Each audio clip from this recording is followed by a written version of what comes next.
All right.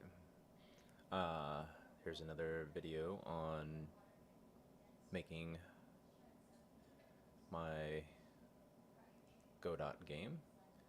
Should probably come up with an idea for the name for the game. Um, don't have one quite yet. What I plan on having by the end of this video is a tick system that will allow for the world to express a constant number of ticks that everything inside of the game, every little character can pull from.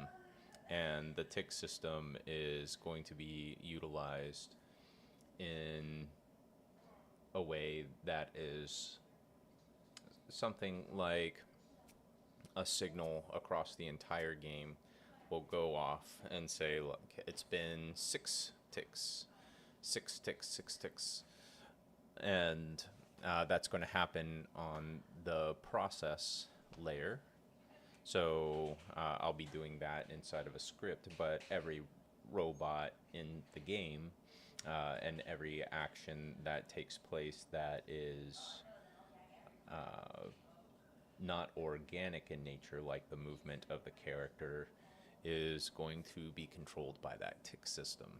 So the point of the game, if you watch some of the previous videos, is you would be able to click on a robot and enter code, and then it would, you know, do something. And so this tick should be read by every single robot, and it should run through the code. So that might be something along the lines of move to the next square, check what's on the square, and decide what to do from there. If you bounce into a wall, go back. And so we've had a couple of wins outside of these videos that I'd like to show off. Like one, when I click on a robot, it makes the the window show or hide. And I can close the window. When I am typing things, they are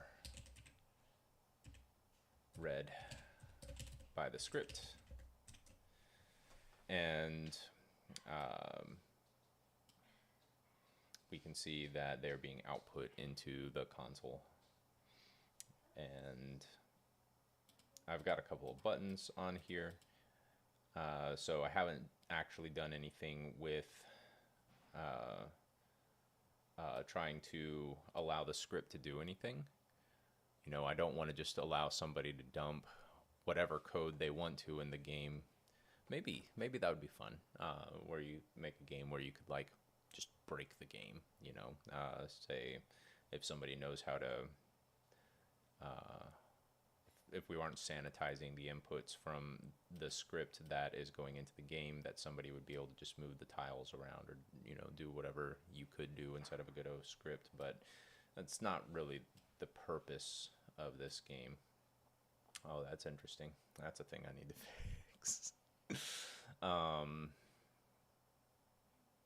But my goal by the end of this is that the world is putting out ticks, and then this right here is showing every time a tick takes place in the world. So tick is pretty ambiguous, and I'm mostly just rambling here. So let's get started and let's just show some of the things off that we have done. Like if we pop into our robot scene, I believe we had successfully gotten the window working before. So it's pretty simple that we have this on window close requested, and that came from this signal right here. And so this script is on this window that pops up. And so whenever the Godot gives you Godot gives you the ability to, when somebody clicks on that X, call a particular function. And so this is that function that got called.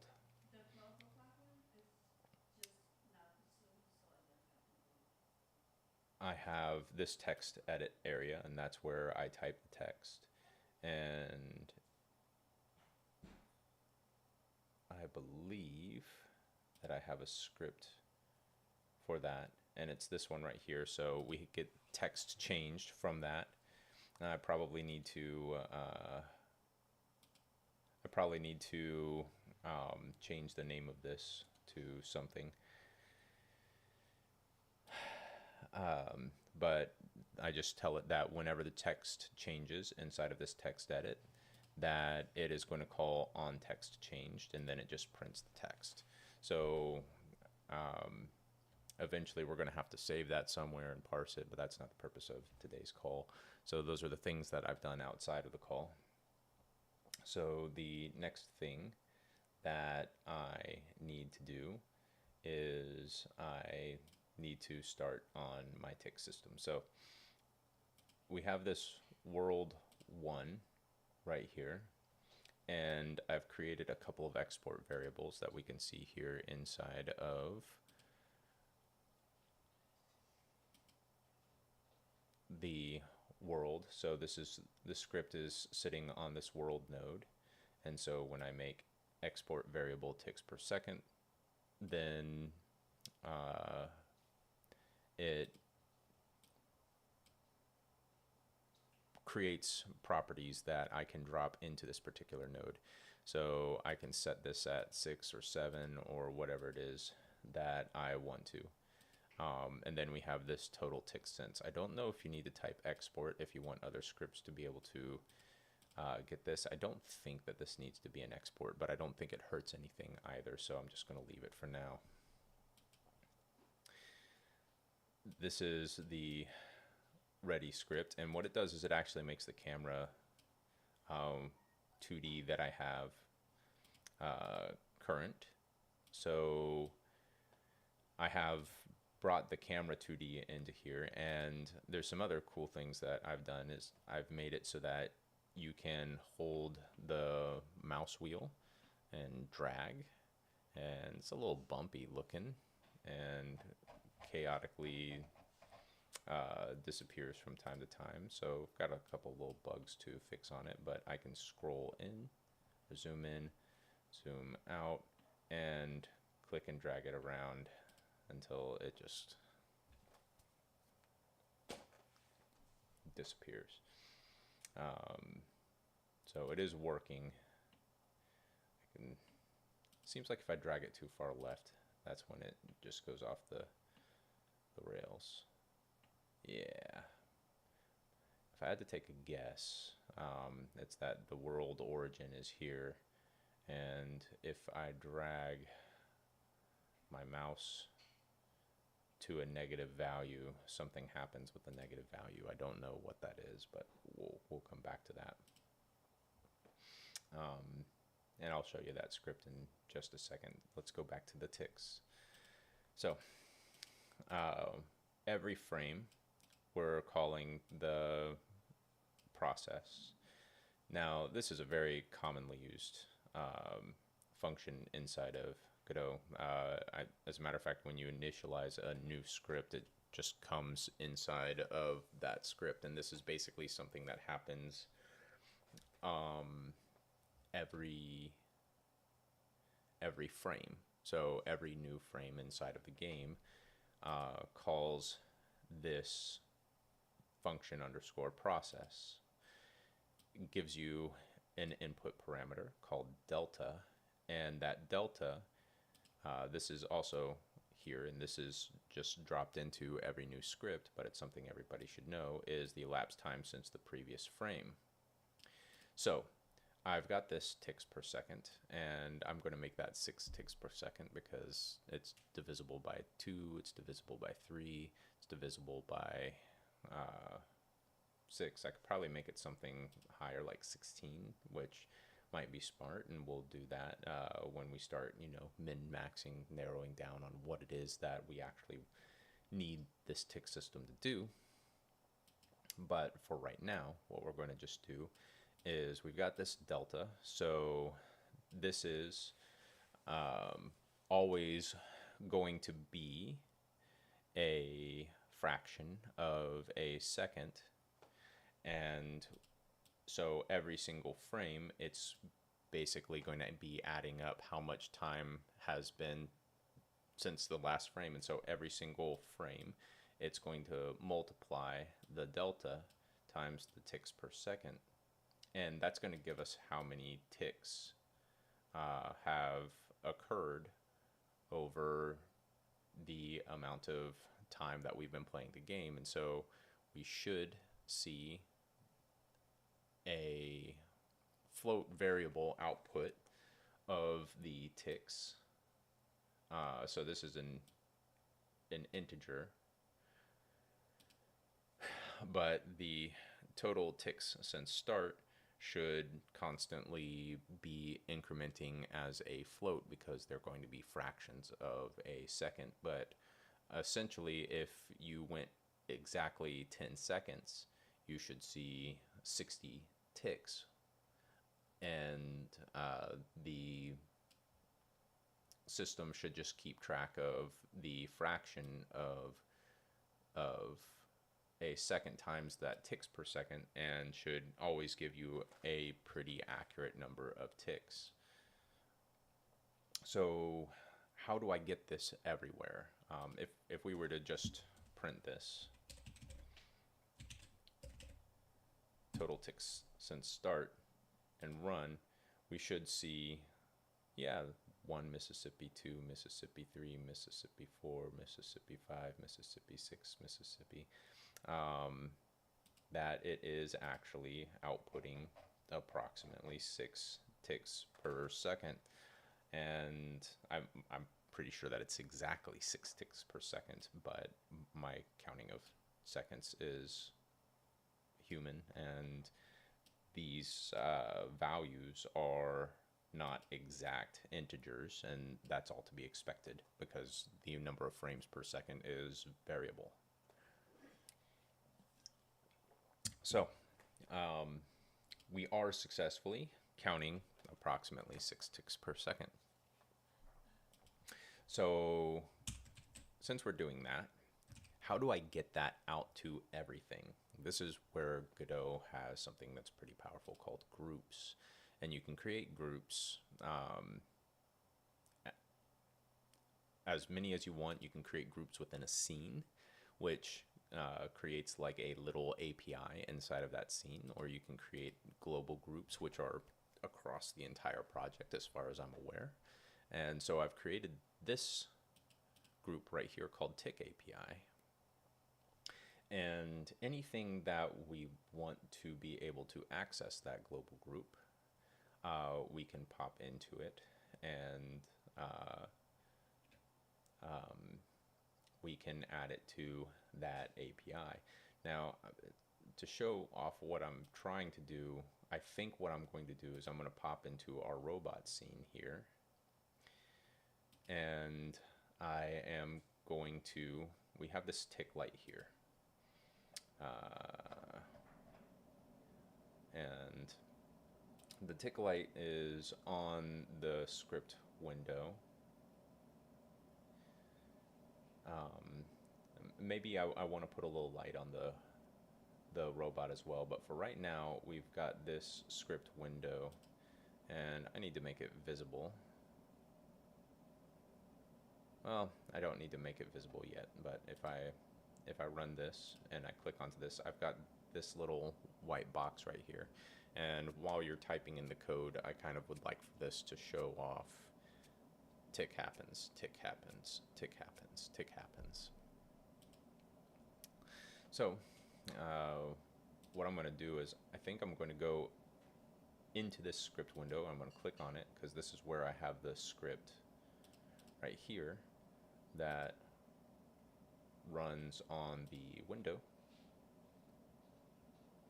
And what I'm going to do is I'm going to go into the groups and I'm going to add it to the tick API.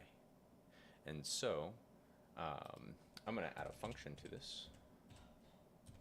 And that function is going to be, I've got this get tree call group. Okay, so when something is inside of a group, then you get to basically call the group right here with get tree dot call group. Now we can see here things that we can put into call group. So we get to put the group name, and so that needs to be tick underscore API. And then the method that is going to be called. And I think I'll probably make both of those the same. I don't know if that's bad. And then you get to put an array of arguments inside of here. So we get to make a third thing, which is arguments. Okay, so let's just make the group name tick API. And I actually would like to separate these out. So we have incoming tick API, and that's going to be our method that these arguments and this message is getting sent to from this. So I'm going to save this. I've got some errors here. Yeah, arguments has not been defined, and that's 100% true. So what I'm going to just do is I'm going to say out tick API arguments is equal to an array of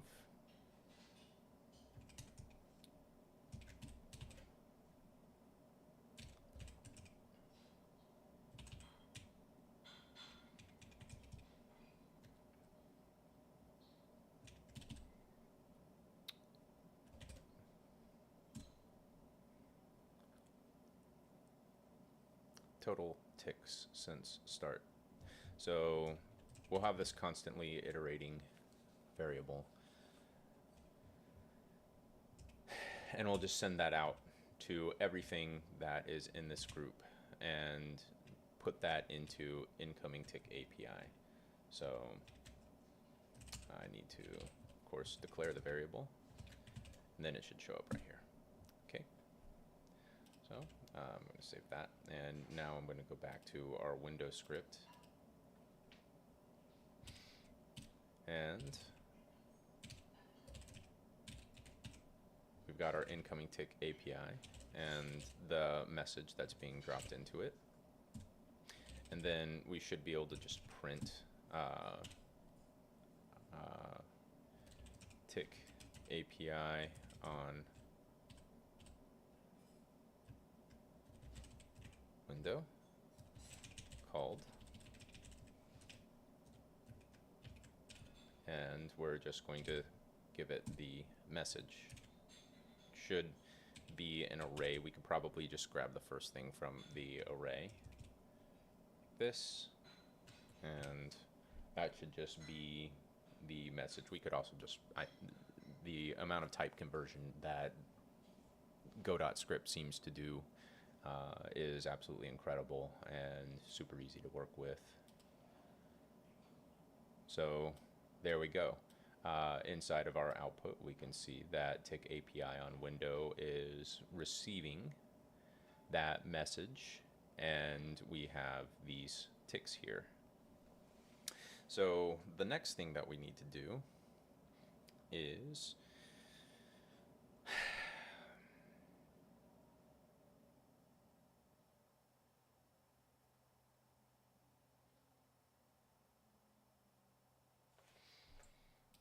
I think now to kind of get across the finish line for we're across the finish line. We have made our tick API, and it is successfully sending to this window. I think what I'd like to do is just show it off visibly doing things. So I'm going to click this, hold Control, and drag this into our window scene here. And what I would like to do is I would like to, every time an incoming tick API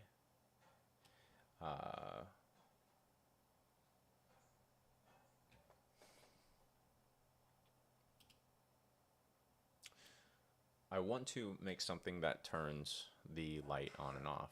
And that should be something that's fairly easy to do with a modulus and a ceiling or a floor. So what I can do right here is I'm going to put a new variable, and we're going to call it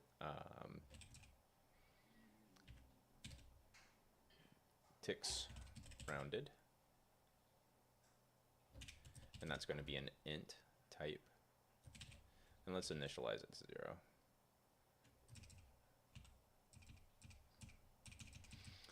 And then what I think I'm going to do is I'm going to say ticks rounded is equal to message 0. And then what I'm going to do is I'm going to use a floor function, and the floor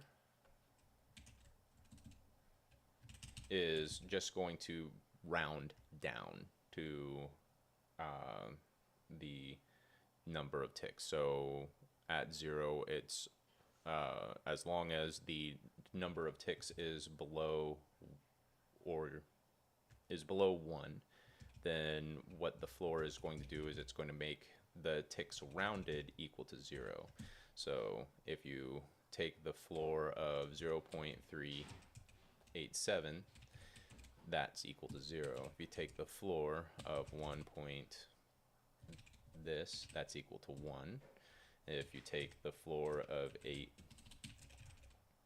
that's equal to 8. And so it's always going to drop that down. So now what we can do is let's just go ahead and let's double check that this is working.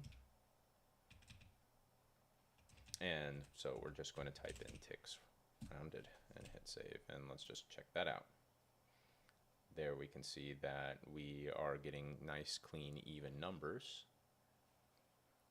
And now we get to do some other cool stuff with this. So I should probably abstract this out, and I will in the future, but for right now what I'm going to do is I am going to say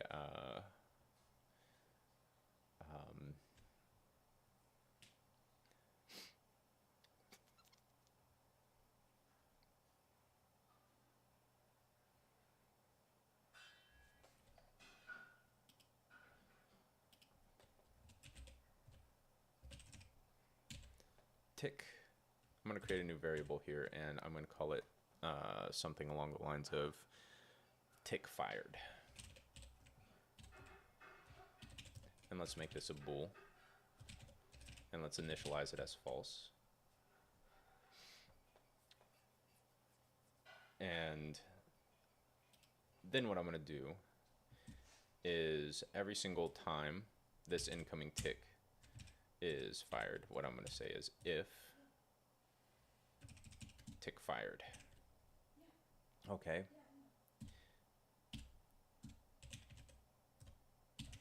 So if tick fired is equal to true, then we're going to do things in here. Else we are going to do things in here.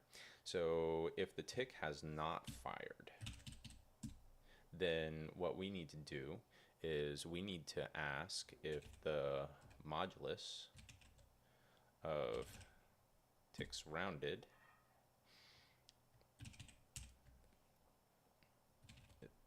equal to 0. If the modulus of ticks rounded is equal to 0, and what that means is if tick has not currently fired and we are, we need 2 arguments for mod 6. So that's currently our tick number. So this is basically going to say that every 6 ticks rounded, that the modulus of ticks rounded and 6 is going to be 0. So if you don't know what the modulus function is, what it essentially does is it divides one number by the other number and then it outputs the remainder. So modulus allows us to see how many ticks out of 6 we're at. That's a bad way of phrasing that. Let me just give some examples. So if you have the modulus of 3 and 6, what you do is you divide 3 by 6, and that's going to output less than 0, and so it's going to have a weird remainder. You know, I actually don't know what happens for the most part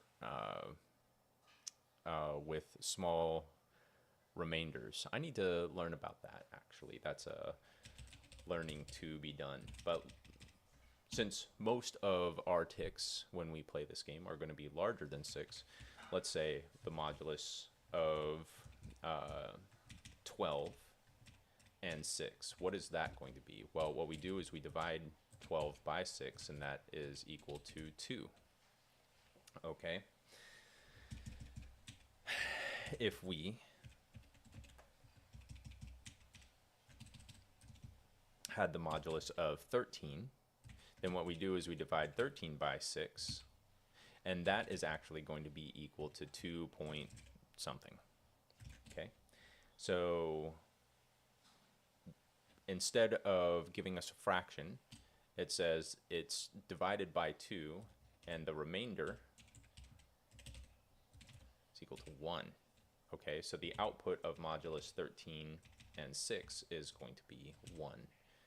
This is going to be remainder is equal to 0, because 12 divides by 6 perfectly.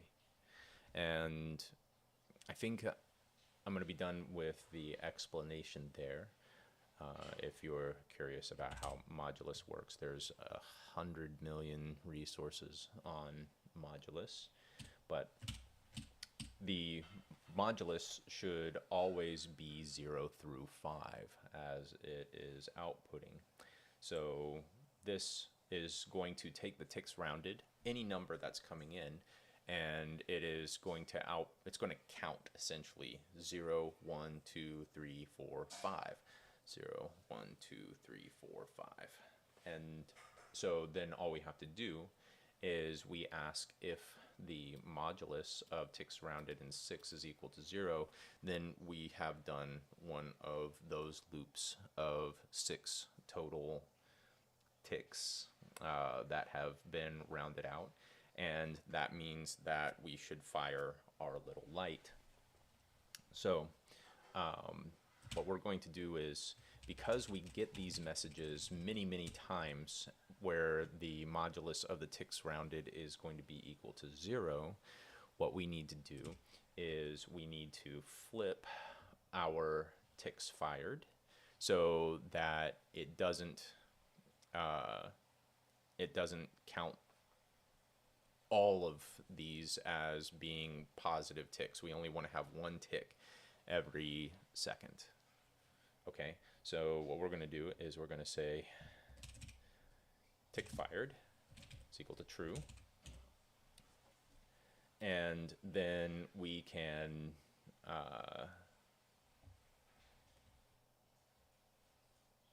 pop in here, and what we'll do is we will wait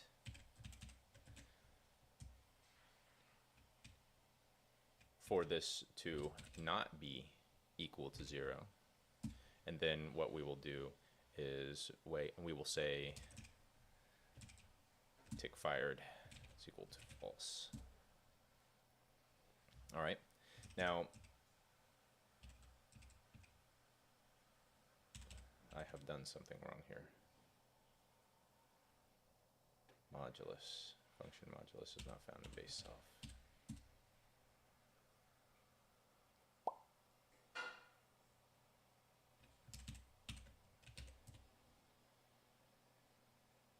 Oh. No. We've initialized that variable earlier.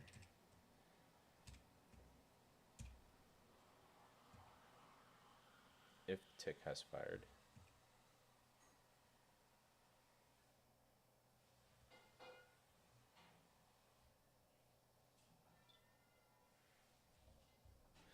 All right, time to go ask Google.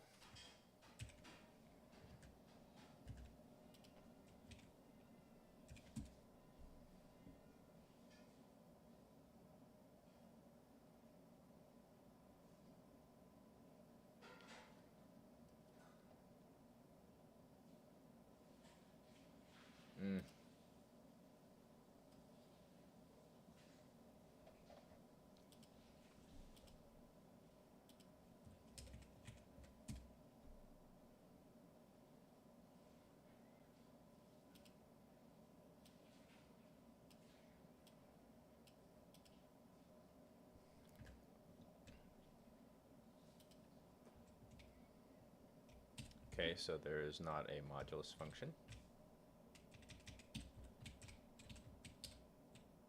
So we are going to use this syntax right here.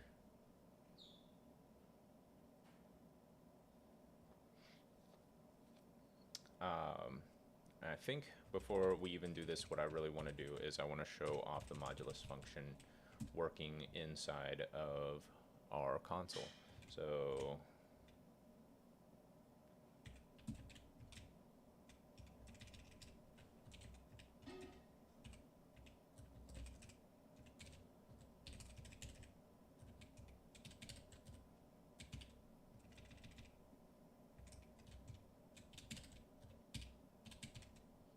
there we go. And let's run. So we can see that it's counting from 0 to 5, 0 to 5, 0 to 5 over and over and over again. And what we should be able to see here is every time the tick fires, we should only get one console log here. And that's it. So what I'm going to do is I'm actually going to say print ticks fired.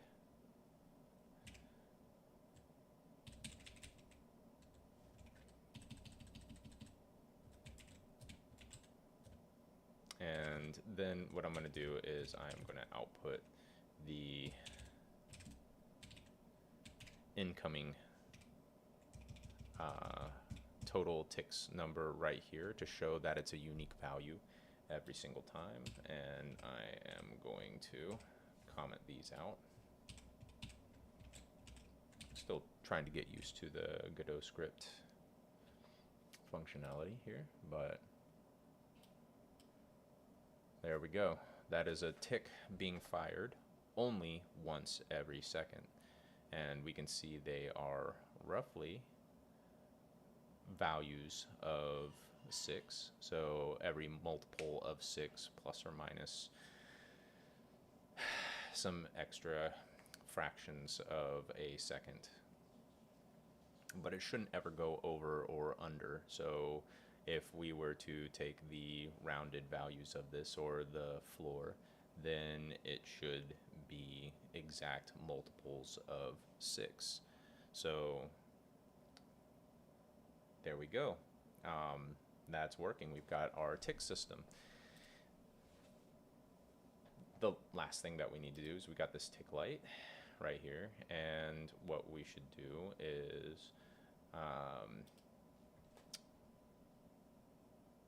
we can take this tick light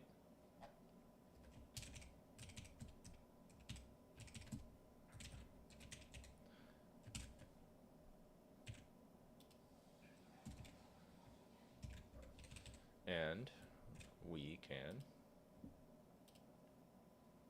boop, boop, boop, boop, boop, boop. So, in our next video, what I'm going to do is I'm going to try to make it to where I can make a single function get called if you type it out inside of this window, and it's just going to be a move left, move right script for our little robot guy. And so that's going to be the default code. The default code is just going to be move right and or left, and if you run into a wall, change direction. So that is enough for this little exercise, or for this call, and I will see y'all in the next call.